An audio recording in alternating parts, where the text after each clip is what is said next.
கடக ராசி அன்பர்களுக்கு குருவும் செவ்வாயும் ராசிக்கு லாபஸ்தானத்துல இருந்து செவ்வாயுடைய பார்வையில 2ஆம் இடத்துல சுக்கிரனும் புதனும் வரக்கூடிய நாட்கள்ல நிறைய உங்களுக்கு பொருளாதார வளர்ச்சி அடையக்கூடிய ஒரு அற்புதமான நாட்கள். இந்த காலகட்டத்தில் வேலையில இருக்கவங்களுக்கு வேலை மாற்றம் செஞ்சுக்கலாம். அதே மாதிரி இந்த காலகட்டத்தில் வேலையில நல்ல பதவிகள், பதவி உயர்வுகள், அரசாங்கத்தினால ஏற்பட்ட பிரச்சனைகள், அரசாங்க ஊழியர்களுக்கு ஏற்பட்ட தொல்லைகள்லேருந்து விடுதலை ஆகக்கூடிய நேரம். அதே போல இந்த காலகட்டத்தில் உங்களுக்கு பண வரவுகள் நிறைய வரக்கூடிய நேரம். அது லாட்ரி சீட்டா இருக்கலாம், ஷேர் மார்க்கெட்டா இருக்கலாம். அதுக்கு மட்டும் உங்க சுயஜாதத்தை பார்த்துக்குங்க. அதே போல இந்த காலகட்டத்தில் நிறைய சுப நிகழ்ச்சிகள் நடக்கக்கூடிய ஒரு அற்புதமான தருணமா இருக்க போது.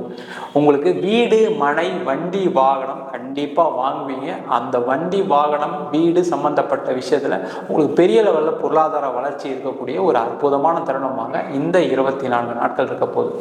நன்றி, வணக்கம்.